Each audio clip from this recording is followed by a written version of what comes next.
Karibu tena kwenye Afya Check. Na leo tunaenda kuangalia ni vyakula vipi vya ajabu zaidi ambavyo vinapatikana duniani. Na moja kwa moja napenda kukukumbusha usisahau basi like na subscribe channel yetu ili uweze kujionea video nyingi ambazo zitakujenga kwenye mambo ya michezo pamoja na mambo ya afya.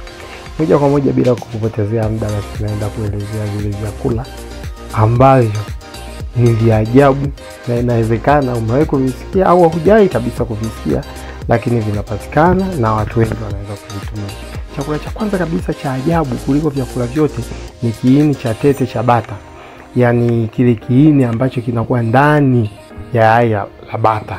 Chakula hiki ni maarufu sana hasa katika nchi za Filipino. Iwapo unahitaji mlo huu, basi ukiweza kufika katika hoteli zile za Kifilipino utaweza kupata chakula hiki, na wanapenda sana hasa kinapoandaliwa pamoja na bia pamoja na vitu vingine.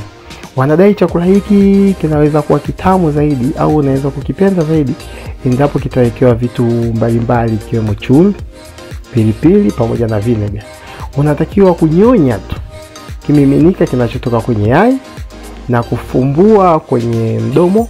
Ndani ya hicho kiini utakutana na vimifupa na kula kila kitu ndani ya hicho kiini tete. Aisee, usipate kupitwa hii.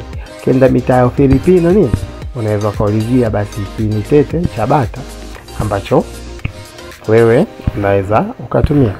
Lakini kitu kingine cha ajabu zaidi lakini kinacholiwa kuliko kitu chochote ni moyo wa chatu. Moyo wa chatu na maanisha nyoka. Moyo wa chatu ni aina ya chakula ambacho kinapatikana sana Vietnam. Na moyo hai wa nyoka aina ya chatu ni chakula maarufu kinachopendwa sana nchini Vietnam. Waandaaji wa mlo huo huwa wana shughuli nyingi isipokuwa ni kumchana yule nyoka mbele yako na wewe unamuona na kuondoa moyo wake. Ukiona bado unaendelea na mapigo yake, yani wanamchana yule joka na wanaonyesha basi ule moyo unavyoendelea. Mara nyingine utoaji wa moyo huu wa chatu unafanyika mbele ya mteja wakati anavyoendelea kuona na mapigo yake. Hii inaongeza ile hamu ya mtu kuamini kweli ule moyo umetoka kwa chatu. Kwa hiyo hiki ni kitu cha ajabu sana, lakini wenzetu Vietnam wanakitumia kama chakula ambacho ni kiko sahihi kabisa.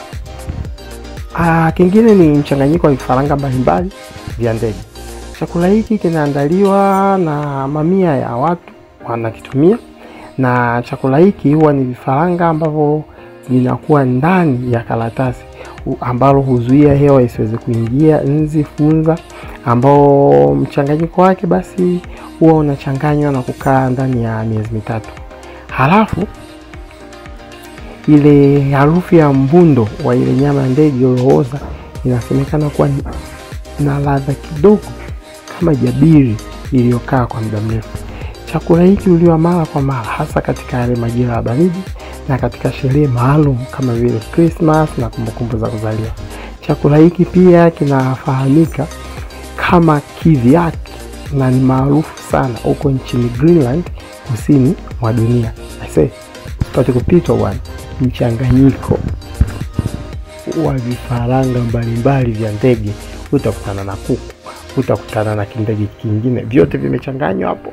Vifaranga vyake vimeuliwa na kutundikwa, ndani unaletewa msosi pia chakula kingine ni papa aliyechemshwa.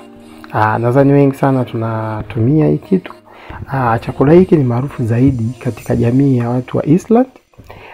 Na wenyewe basi huko wanakiita hekra.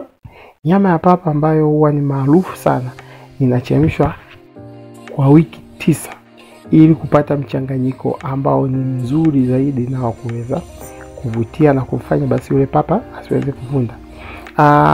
Uzuri wa chakula hiki huwa inapunguza sumu nyingi sana inayopatikana kwenye mnyama huyo na kuifanya kuwa tayari kwa kuliwa. Kwa maana hiyo ndio maana tunaichemsha kwa wiki nyingi zaidi ili kuhakikisha basi yule mtu anayetumia kula anakuwa hapati madhara yoyote hiyo nayo tunaifanya.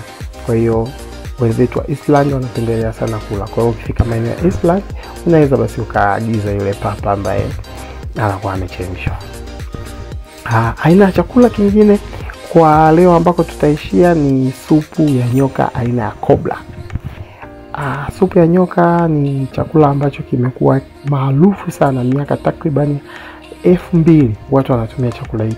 Chakula hiki huliwa maeneo mbalimbali hasa katika taifa la China, lakini pia na maeneo mengine ya bara la Asia.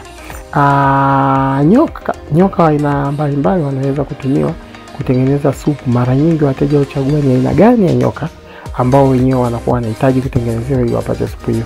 Hata hivyo, nyoka maarufu na anayependwa zaidi ni chatu na nyoka wa majini. Nyoka na supu huchemshwa kwa muda wa saa 6. Na chakula hiki kinaaminiwa kuwa kina afya bora sana na kina matibabu makubwa, lakini chakula hiki ni ghali sana. Kwa maana watu wengi wanashindwa kuafford. Nisema tumalizie, lakini naomba nimalize na hii kwa sababu nisipomaliza nitaonekana sijakutendea haki. Lakini nikusii usahau kulike na subscribe ili kuweza kujionea video nyingine nyingi ambazo zitaweza kukuboresha wewe katika mambo ya afya pamoja na michezo. Nimalizie basi miguu ya chura.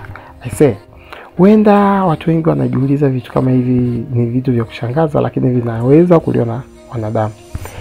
Wafaransa wanaamini kuwa ndio walikuwa wa kwanza kuanza kula mlo wa chura, hasa wale vyura wa kienyeji.